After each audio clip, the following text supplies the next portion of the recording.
listeners. This is Nick, and I'm here to answer the most pressing question we always get. How do the Honolulu Blues stay so current with Detroit Lions news? And no, it's not because we have Brad Holmes' number yet, but it is because we are on the app Autograph. That's it. Just download the app Autograph and use the referral code GOLIONS, one word.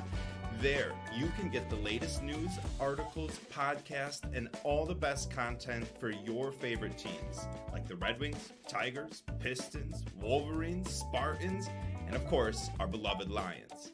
But that's not all. The more content you read or listen to from the app, the more points you earn. Then you can use those points at chances to win free jerseys, collectibles, and even tickets, including a free ticket for the Lions vs. Rams season opener at Ford Field. Yup, just read the same articles as you would while you're at work. Just do it through the app, and you could be sitting next to us at Ford Field. Make sure to get the app Autograph and use the code GOLIONS. One word. Now, let's get to the show.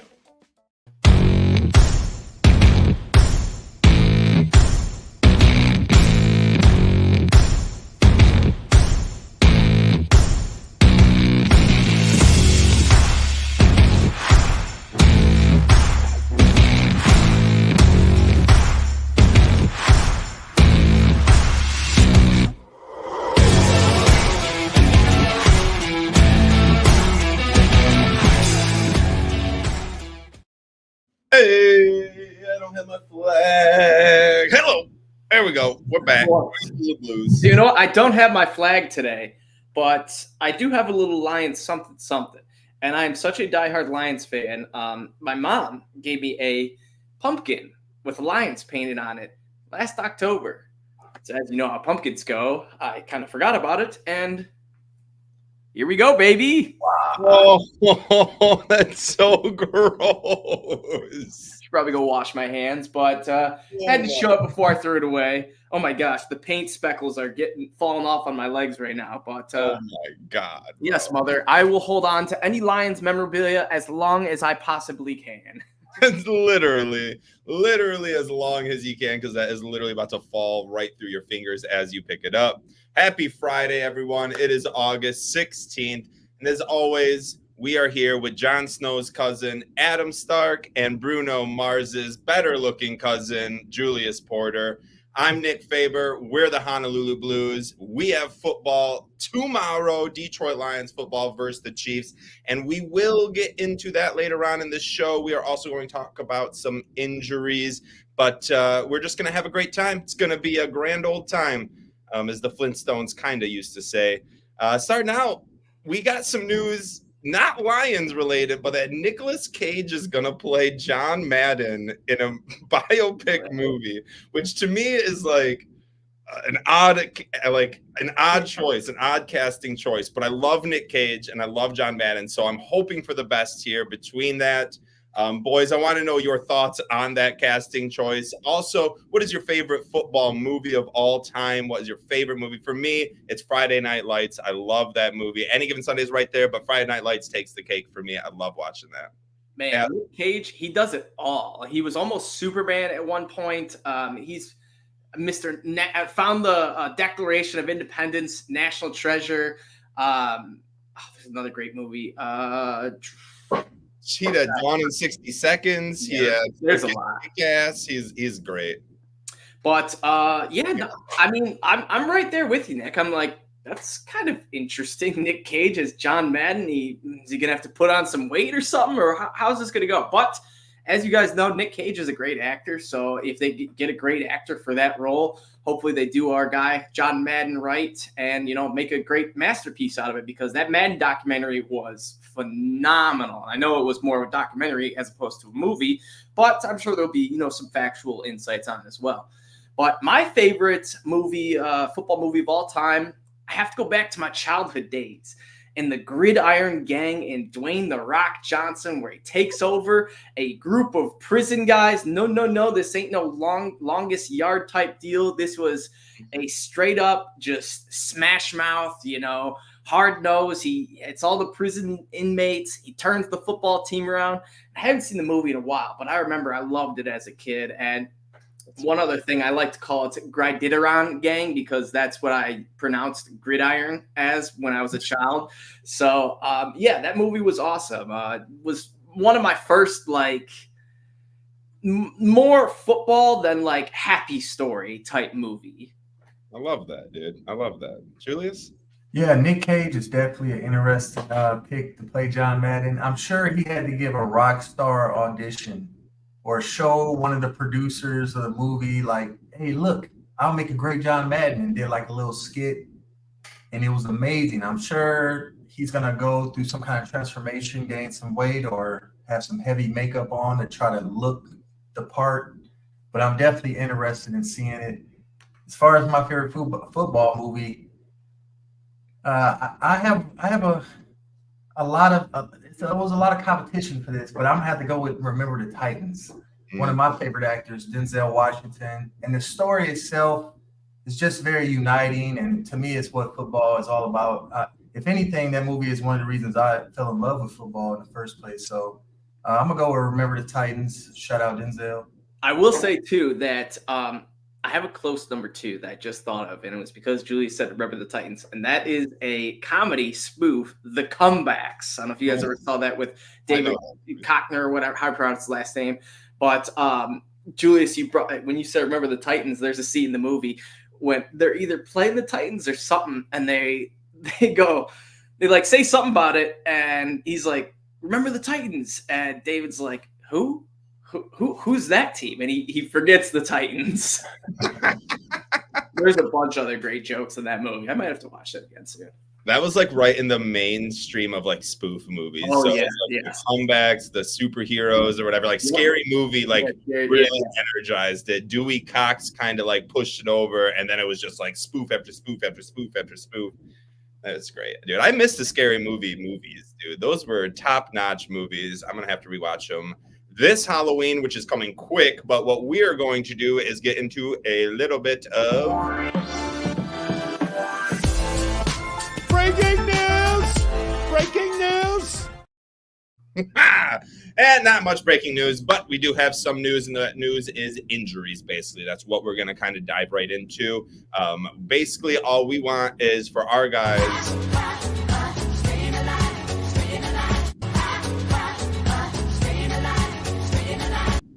That's right. We just need him to stay alive. Just stay alive, boys. That's all we need you to do. I don't care about anything else. Just stay alive. It looked like Hendon Hooker was trying not to when he was running like Derrick Henry last week, running headfirst into whatever wall he could find, Gus Ferrating himself if he needed to. Like, it didn't look like a quarterback, which is something we weren't used to as Lions fans to even see. He had a concussion from last week's game. The Lions then went and signed ex-Georgia Bulldog Jake Fromm, and we were like, what is going on with Hendon Hooker? Like, it went through some weird roster changes to get Jake Fromm onto our team, which we'll talk about in a little bit. But now it seems like Hendon Hooker's fine, and he should be playing tomorrow. So I guess I just want to start this off with Julius here. How important is it for Hendon Hooker to play this week? Oh, it's uber important. It's one of the most important things about this game, and we don't want Nate Sudfeld as quarterback too. I'm telling you that right now. I'm just putting that out there. He is not going to be our quarterback too. There's no way that Brad Holmes has that plan. I believe they believe in Hooker, and if Hooker believes in himself and his body is finally ready, this game against Kansas City could be his coming out game, because he's going to be playing against the starting defense of the Kansas City Chiefs for a quarter, a half. And if he plays well, to me, that's his coming out party right there. That, to me, we'll feel a lot better come on Sunday morning and going into the third week of training camp. We feel much better about our backup quarterback situation and our future at quarterback, because Jared Goff is, he won't be around forever, and we drafted Hendon Hooker for a reason. So it's to me, it's the most important thing about this preseason game is Hendon Hooker health and performance. Love that. Adam, do you think that Hendon Hooker gets the start over Nate Dudfield? I was going to call him either Nate Dudfield or Nate Suckfeld, so I couldn't figure out which one I wanted to go with. But I think Nate Suckfeld kind of sounds great. So what do you think of who do you think starts the game for us? It's gotta be Hooker, and the only reason maybe it wouldn't be Hooker is, I don't even know if there's isn't the only reason. We saw Sudfeld played more than he should have with Hooker, going down with that injury. And even when he came back in against the fourth stringers, he could not do much. So maybe Sudfeld probably will get back out there just because he's still on the roster, and Fromm probably doesn't know the playbook all too well. So I do expect Hooker to come out and start the game. Like you said, Julius, the Chiefs kind of announced that they're playing their starters. Andy Reid is like, I'm not losing to this team 2 years in a row, no chance.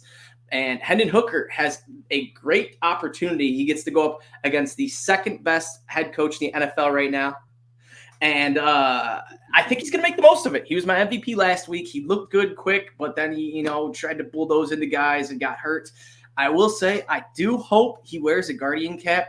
We saw, a couple bigger names, one mainly Jonathan Taylor wearing the Guardian cap. So hopefully if stars like him start to wear it, it'll kind of, branch out to, hey, it might look a little weird, but if the stars are doing it, backups should too. So I'm excited. Hooker should not be wearing a Guardian cap. He just shouldn't be running head first in line. Slide.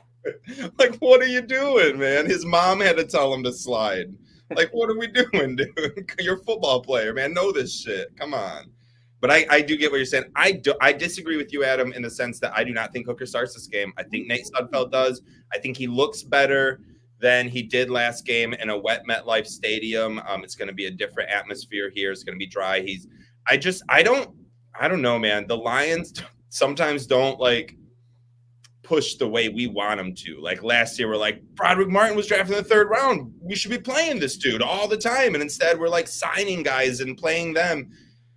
If Hooker isn't up to snuff, then he's not up to snuff. And from what I'm hearing is he's not up to snuff right now. That's why I think it is vital that he does play for me to answer what I had asked Julius. It is extremely vital for him to play because we have to see. We can't just sit here be living off of 2021 Tennessee highlights, being like, stud. He's gonna break the bank, dude. He's just gonna be great. We just can't live like that. So I need to see Hooker, and I was so excited to see him last game. Him and Isaiah Williams had a great connection. His running ability looked great. His IQ did not look great when it came to running, but his ability looked really good. So I'm very excited to see him play. I hope he does start, though. But there's some more injuries that came up. One of the bigger ones that popped up early this week was Jahmyr Gibbs. Jahmyr Gibbs' hamstring injury.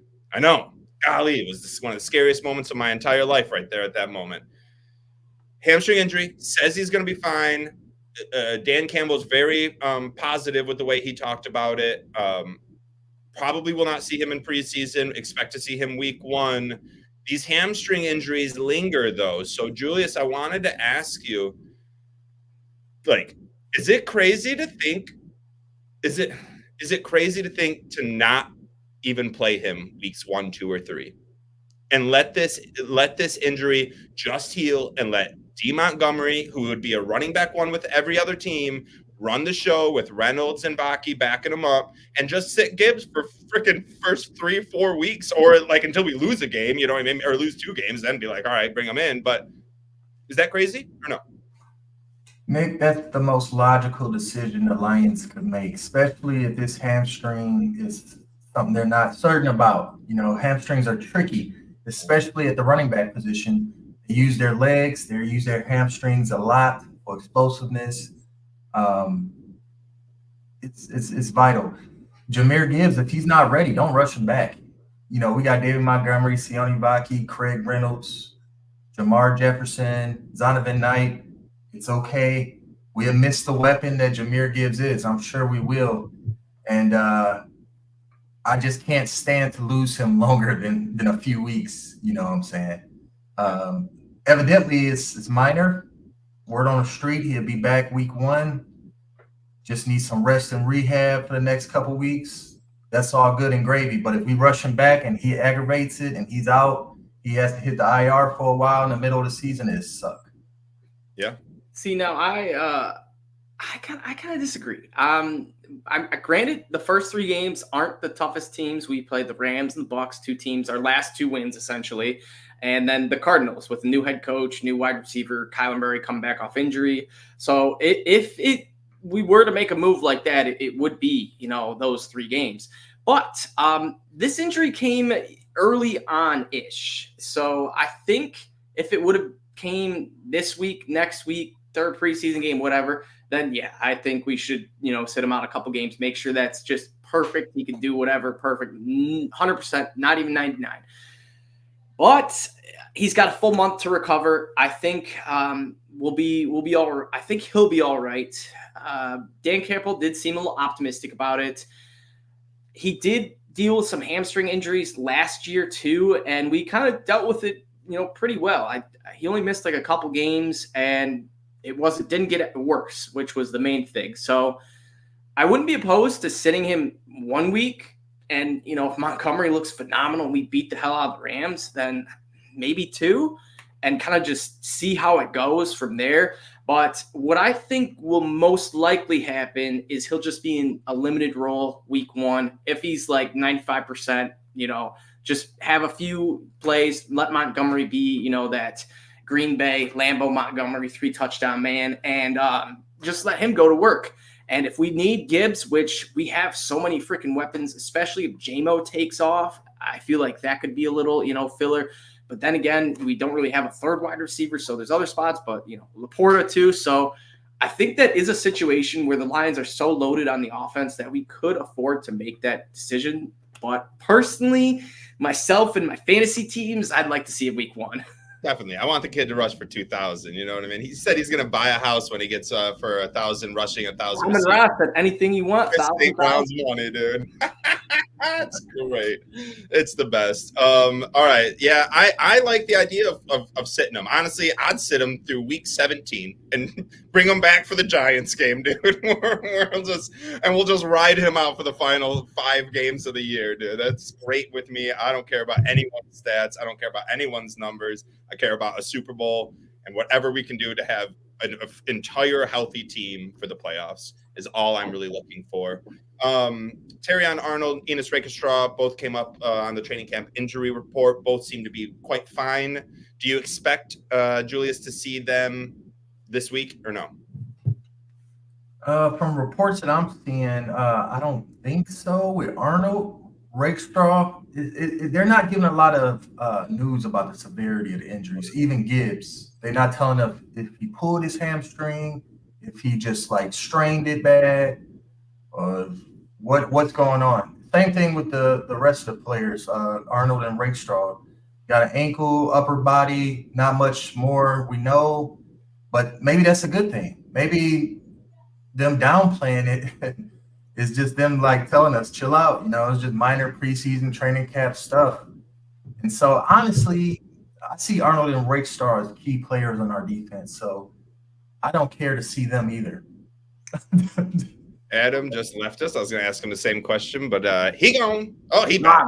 He back. He back. All right, Adam. Same question. Do you expect to see them to play tomorrow? I do not. These were our 1st and 2nd round picks. Maybe the 3rd preseason game. I definitely don't think we see him tomorrow. Yeah, tomorrow. Terrion, especially, his injury seemed a little more, severe. It was a pec strain, and we see how that went with CJ last year. Tear that pec, you're out. Minimum like 12, 15 games, 12, 15 weeks. So if don't want to make that worse, Rakestraw went on IG Live, Instagram Live, said he was good, showed his ankle being taped up. So I feel like he's a little bit healthier, but it wouldn't shock me if he didn't play. I give Rakestraw like a 50-50 and a Terrion like a 1% chance this week. Now, for both of you, and we'll run it right back with Julius, because we're in agreement that they probably won't play this week, or most likely won't play this week. Do you think that hinders their development, them being ready for week 1? Perhaps. We all know that rookie corner is one of the hardest rookie positions to play. Exactly. I think very highly of both players, but it could slow them down a little bit. I'm not sure. I mean, it's the Chiefs, the Super Bowl champion, starting offense out there. I'm It sure they would want be a piece great. of. It would be great to have Arnold and Rakeshaw out Yeah, there against them. It that's really would be. amazing. That's the best experience you could possibly get. Yep. So that's a great point. Adam, Yeah, same. it's not like if they come in, maybe Terry on because he's more of a one. Well, actually, Rakestraw probably, if they do come in, it probably would be that first drive against Mahomes, against Rashee Rice, and Xavier Worthy, which would be interesting to see. I'd love to see Terry on against Worthy too, a little high drafted rookie versus high drafted rookie essentially, but I don't know. I feel like Terrion is one of those players where he's just like can come in right away, be effective. I don't think we'll see a lot of just like big burnt play similar to what we saw with Cam Sutton and Jerry Jacobs, but obviously I believe Terrion's going to be light years better than those guys. So it would be some good practice, and it's not that he's just going against the Chiefs, star players or good players. He would be going against a play caller in Andy Reid. So Andy Reid, this dude's a genius, and he would be scheming up all sorts of stuff, try to pick on the rookies. And if Terrion or Rakestraw could hold their ground, that would be huge. But at the end of the day, I do believe it comes down to injury. If they're both not 100%, I don't think I could do it. But Next man up. And honestly, it'd be great for Kendall Vildor to get and Amika Robertson to get these reps against these boys as well. It'll be great for whoever ends up having to do it. So we'll keep moving. Last injury I kind of want to bring up is Antoine Green. Had a concussion that ultimately led to him being waived off of the Lions. Dan Campbell was quoted saying, "We certainly had a number of doctors look at his scans, and we felt like this was the best thing on our end for him. And we needed to do this." So that's where it's at. We didn't want to do this. We love the kid. He's grinding. He's working. But that's a tough injury. Green was that was the end of the quote. Green was competing for the number 3 receiver role, as we all know. With Green being waived, if he is not claimed by another team, he will revert to the Lions' injured reserve list, ending his season, unless the sides come to an injury settlement. Ultimately, to break this down in layman's terms, is no one wanted this, but Antoine Green's out for the year. Out of nowhere, dude. Out of flipping nowhere. This came. How much of a shock was this to you, Adam, when this news broke? Yeah, it was very odd, especially to see him waived, and then you kind of got, some more insight on it. And I believe he did clear waivers. I do think we put him back on injury reserve, okay. So he is likely done for the year. But yeah, man, he was a preseason, I'm not gonna say stud, but he made some plays. He had like an 80-yard touchdown last preseason, looked good, was a deep threat. Obviously, we are really, really, really trying to find that wide receiver 3. So it's interesting that we take one of these, Brad Holmes drafted players and just kind of axe them out right off the bat. The interesting part is it was a concussion. So it's like, did you just get a bunch of scans? And the doctors were like, whoa, your brain is mush, buddy. Right, at that point, dude, he can't play football again. Like, if that's the case. And I am curious if he's got any like injury, concussion history, like Javid Best. He had a million concussions when he played for California, had a touchdown where he straight up fell right on his head. And so I don't know if Antoine Green has history like that, where he's had a few in high school, college. And then this one right off the bat was like, all right, we have to make sure that you don't get another one, because another one could possibly end your career. Yeah. Julius, same question. How shocked were you when this news broke? I mean, I was pretty shocked, and I'm pretty concerned because, the story of the Brad Holmes wide receiver. And that's one of the big question marks is him as a general manager, is these players that he draft and trade for and sign in.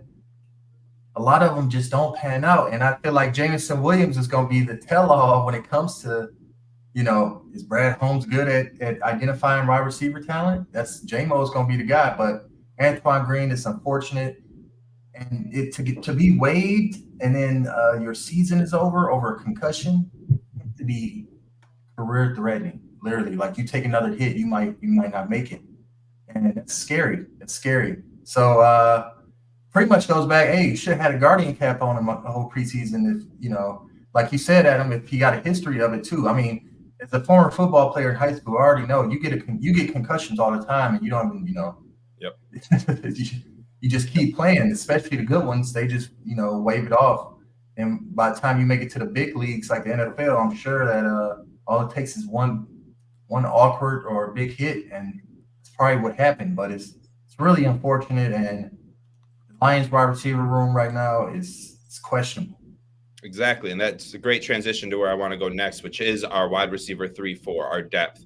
Honestly, after Amon-Ra St. Brown and Jameson Williams, it falls off a cliff. I like to still think myself that Khalif Raymond is a very good receiver, but he's a wide receiver 4. He's not a wide receiver 3. He's probably one of the best wide receiver 4s in the NFL. But let's not try to push him to what he isn't. We have to have someone step up into this wide receiver 3 role, this X role, this person that can be the Josh Reynolds. Josh Reynolds may have had 2 or 3 catches a game, but all of them were on like third down. You know what I mean? It was just Mr. Reliable, and that is what we need. Dan Campbell echoed that in a press conference earlier this week. He just says he is sick, he's desperate for someone to step up in this role. Do you think the person who steps up in his role is on our team right now, Adam? I don't know, man. It's interesting because I feel like Dan Campbell's really trying to, have one of these dudes, Tom Kennedy, DPJ, Khalif, one person just take that next step. And he even kind of called him out when he went on 97.1 a few days ago, saying that we might not necessarily keep a third wide receiver. I mean, obviously they will, but they might keep an extra running back, which kind of leads me to, are we going to see, Vaki line up at wide receiver, or are we going to see just more little little screen passes and kind of incorporate Vaki more, let Craig be that, third down reserve back, and Vaki's kind of just coming in and out on little plays. But I do, but mainly because I just don't think that we're going to go sign anyone else. The one dude I would like to see is the old man, Michael Thomas. He's familiar with Aaron Glenn. They played together on the Saints. I believe he's familiar with Dan Campbell as well. So they know each other, but at this point, it's like if they haven't made the move yet, they're probably not going to now, unless Michael Thomas is, still being a greedy guy and, wanting that big old contract and not accepting the vet minimum.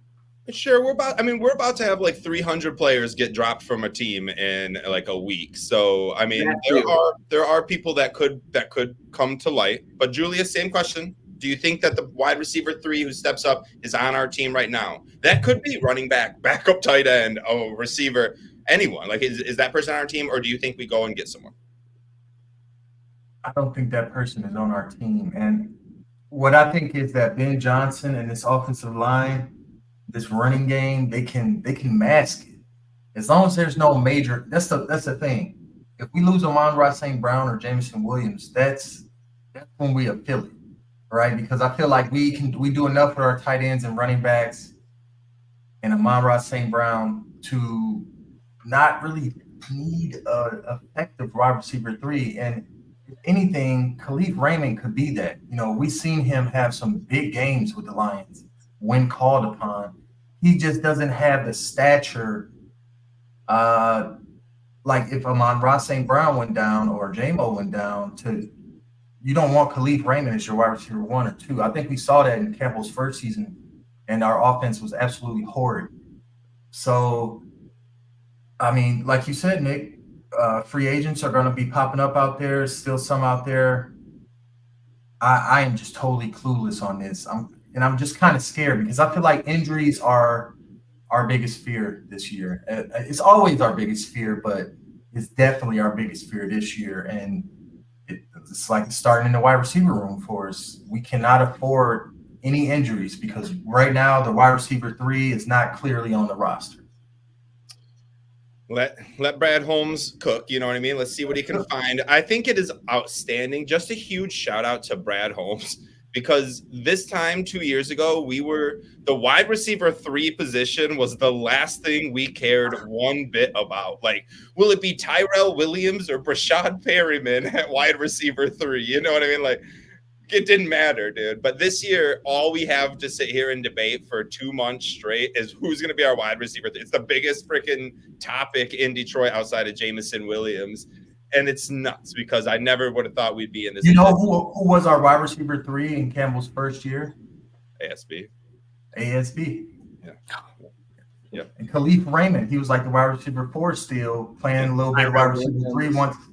About mid-season, Amon-Ra started to come around. Remember, he didn't do nothing like the first 7 weeks, and then we signed Josh Reynolds, and Amon-Ra took off, dude. That's what ultimately happened. But we'll move on from injuries, wide receiver depth. We got a game tomorrow, and I can't wait for it. So let's get to our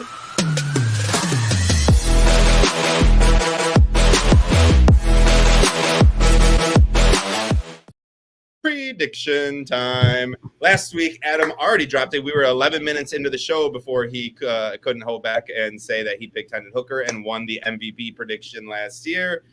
So shout out to you, Adam, for lasting 11 minutes before you had to bring that up and rub it in our face. Julius picked Levi O, who ultimately didn't play, and Fountain, who didn't have a catch. So I would say Julius was last in the MVP predictions. I had Caden Davis. He had 3 catches, and I had Matthew Betts, who had nothing. But we are going to go with the worst to first. So Julius leads us off, but I don't have my papers, so give me a quick second so I can write it down. All right, Julius, who is your offensive and defensive MVP? My offensive MVP will be none other than rookie darling himself, Sione Baki. Just because, I feel like he's going to get a nice little workload in. I'm not going to be fooled by week 1 preseason thinking that who did I pick week 1 on offense again? Dorius Fountain or whatever, yeah. Yeah, can't trust none of the receivers. We just talked about it for 15 minutes.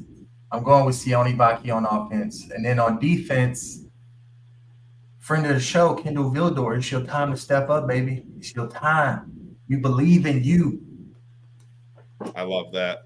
I'm going to steal Adams to make sure he cannot take Hendon Hooker again. I'm going to go with Hendon Hooker as my MVP this year. I'm waiting for this game, and I'm going to make sure he throws for $150. So it doesn't matter who the defensive MVP is. I'll just win because he's the best offensive player. But for defensive MVP, we don't have Rodrigo going, linebacker. I like to continue to try to stick with the defensive line and just really hope for a sack. Last week it was Nate Lynn, who really came in and did some good work.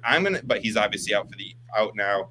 So I want to go back to the well. I want to go back to Matthew Betts, dude. I'm not going to let him go. I think he gets a this week, and so I'm going with Matthew Betts. Adam, MVPs. So unlike Julius, I do think there is one wide receiver that we can rely on, and it's now or never for him, man. He's been lingering on this team for like 4 or 5 years now. Preseason standout multiple years, and that is none other than Tom Kennedy. I feel like Tom Kennedy steps it up. He knows that this wide receiver 3, wide receiver 4, wide receiver 5 is all up for grabs. This guy hasn't made a team yet. He's only been on the roster due to injuries and other stuff like that. So I think we see Tom Kennedy get back to his roots. It's going to be a little, a lot more, dry game as it's, back in Ford Field. And Tom Kennedy playing in his own. Oh, it's in Kansas City? Well, yeah. Either way. All right. So still should be dry. I don't think. Well, actually, it is supposed to be rainy tomorrow in Michigan. I don't know what KC is going to be like. Yeah, we only had one home preseason game. I don't know if that's against Pittsburgh. Teams are scared of us even in the preseason, especially scared of Ford Field. That they are. But on defense, I'm going with a friend of the show, Kendall Vildor. I believe he steps up this Chiefs team past 27 times. Mahomes you can't pick Kendall Vildor. Julius took him from you. Oh, yeah, I took Vildor, yeah. Really? Man, what the heck? Oh, you got him in it. Oh, he ain't winning this week. You taking all my guys? He ain't winning this week, boys. Pick someone off the top of your dome. Oh, man. I like Betts, too. That was my other guy.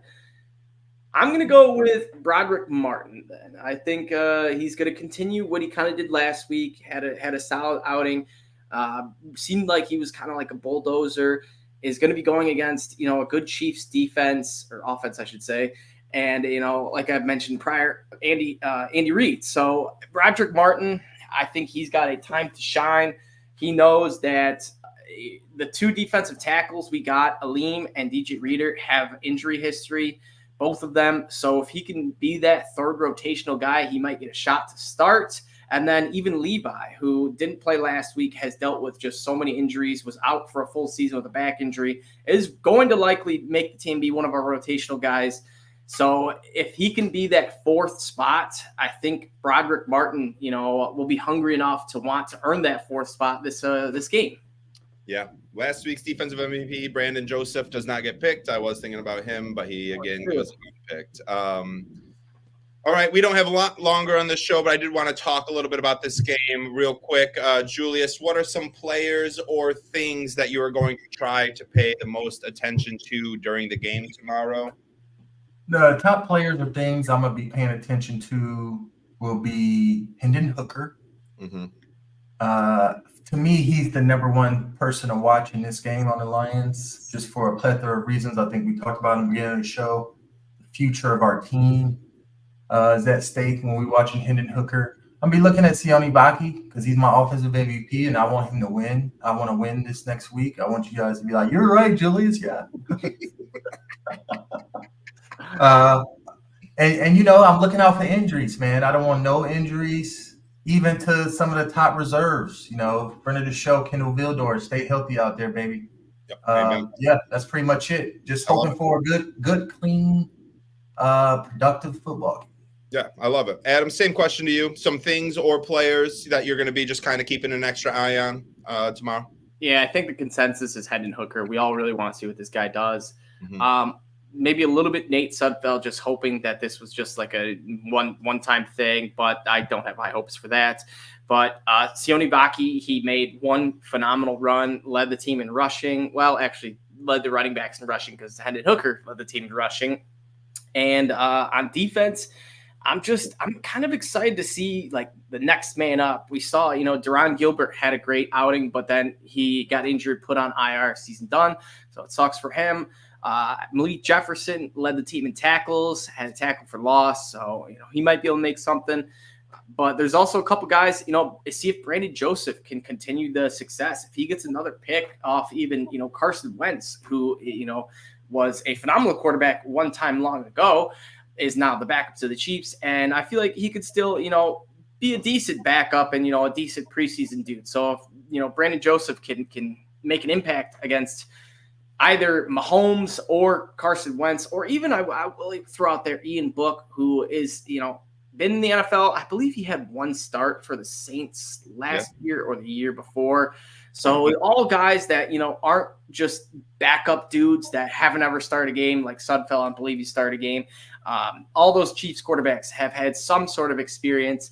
I do think the Chiefs have a fourth quarterback that is kind of a no-name dude, but regardless, I would probably say, the DBs, especially with, Terrion and Rakestraw looking doubtful.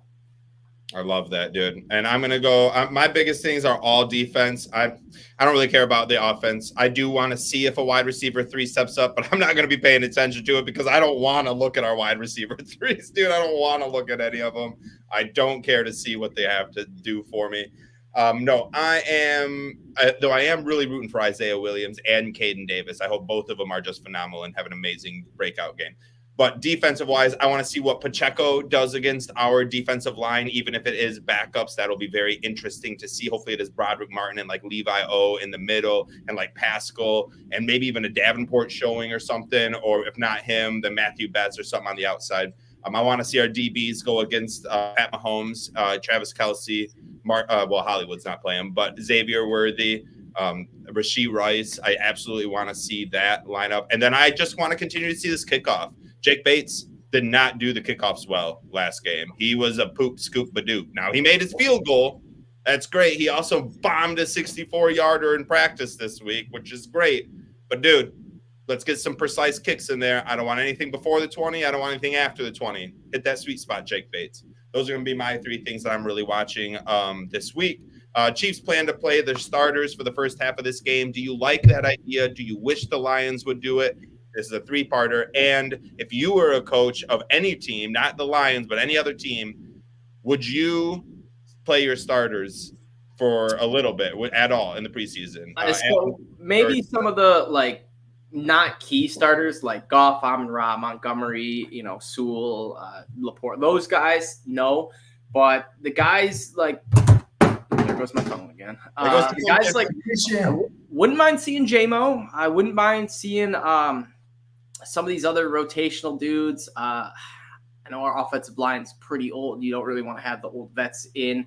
So mainly probably not, because we did this thing last year and then we went out and beat the Chiefs week 1 in Kansas City. So if we could do that, resting our starters, I feel like it's not incredibly important. But I think you do need to play, some guys just to get them, in rhythm and kind of have the feel to the game. Love it. Julius, same question. I don't understand why the Chiefs are doing this. I really don't. They are Andy risking Reid is notorious for it. Andy Reid does it year in and year out. They think they're invincible until Broderick Martin sits on top of Pat Mahomes, or Travis Kelce's skeleton leaves off the field. Like, seriously, they're playing with fire, even against backups. I do not know why they would do this as a Super Bowl champion. Maybe that's it. Maybe they're like, oh, we don't care. Maybe it's a cocky thing. Maybe they didn't have a really tough training camp, and Andy Reid was like, okay, this is where we shake the cobwebs off, and it's where we put it all in. Maybe. I wouldn't do it if I was the Lions. Don't look like they're going to do it. You mentioned J-Mo's name, Adam. I'd be pissed as hell if I saw J-Mo out there running the route. Just because we just talked about the wide receiver situation, man. Like, J-Mo and Amon-Ra are gold right now for the Lions. Like, they have to protect them at all costs. I'm just not a big fan of it, and I'm not wishing any bad ill on the Chiefs at all, but just they better be careful because they're going to be crying, talking about injuries, just like everybody else. It happens. I'm on the opposite side of both of you. I would play my starters. Probably not for an entire half. That seems quite eccentric. But with 3 preseason games, in the second preseason game, I would start all of my starters for an entire quarter. Hopefully that gives us 2. Well, I'd go 3 drives. 3 drives, whether that's a whole quarter or not. It normally does result in about a quarter for 3 offensive drives. But that is what I would do that. I've always liked that. I'm an old school guy. I think playing preseason gets you a little bit more tuned up. But obviously, like Julius said, we didn't play our starters last year. The Chiefs did play their starters in the second preseason game. I think the third as well. And we ended up winning. So there's no science behind it or anything of that nature, just old school. That's what I would do. But that's going to pretty much do it. Let's finish off with score predictions, Bud. Let's start with you.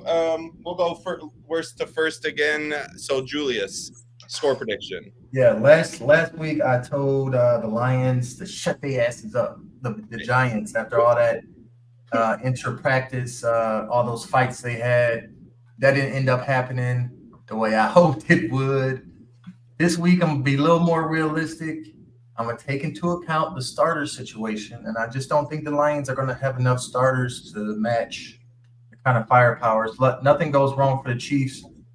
I expect their starters in that first half to at least come out with 3 touchdowns. So I'm going to say final score, and I'm thinking about Nate Sudfeld, sadly. I'm going to say Chiefs 28, Lions 10. Okay. I am next then. I think it's going to be closer. I think it's going to be low scoring. I think we are going to look better than we did against New York, even against the starters of Kansas City. Maybe not in the first half, but the second half will be all right. I think we win the game 19-17 Lions. 19-17 Lions. Like, you think that comes in result of a lot of Jake Bates field goals, or are we going to miss a 2-point conversion? We're going to miss a 2-point conversion. at one point in life. All right, well, then I'll take the other side. I do think Jake Bates is going to hit some more field goals. I feel like Hendon Hooker is going to get them in a lot of scoring positions, but being I guess, rookie, I don't think he'll be able to put the ball in the end zone as much as he'd like to. I think we're going to see some Jake Bates, chip shots and maybe some long bombs. But ironically, I was thinking 19 as well for the Lions. But I'll change it up a bit. I'm going to go 17 for the Lions. And I do think for some weird reason, the Chiefs are just going to want to win this game because they lost to us last year and just, I don't know. I feel like there's some sort of we're just going to play the starters the first half, make sure we have a lead. But there's no saying the Lions can't, come back in the second half with Hooker. So I'm going 17 Lions, even though that would only make one Jake Bates field goal, but 17 Lions and 24 Chiefs. I think we're going to see a couple touchdowns real quick for the Chiefs. Hopefully not. Hopefully this Lions defense shuts them down, but I do think Mahomes can get the ball in the end zone, will score. Then again, to play another devil's advocate to myself, Chiefs only put up 13 against the Jaguars. So I don't know, man. I'm pivoting one last time. Jaguars they got a safety there, so they didn't have 50 field goals. All right, I'm keeping it at 17-24. All right. Adam, take us out. All right, as always, you guys can check us out at Honolulu Blues _ where we post the majority of our content, all sorts of good tweets, updates on the lines, and much more. And if you guys want to check us out individually, you can check out Nick at Nick Faber NFL, myself at Everyday FFB, or Julius at The Fifth Top. And as always, if you're watching on Spotify, YouTube, whatever platform you're watching on, give us a subscribe, a comment. We appreciate all the love. And breaking news. The Bears are trash. Breaking news every day. The Bears are still trash. Hey, I was happy they didn't get Judon either because I saw they were one of the two teams that were in on him. Ooh, that would not have been great. But way to go, Atlanta, dude. They went Justin Simmons, Matt Judon, dude. After drafting Michael Penix, they really have turned things around. But go Lions. As always, go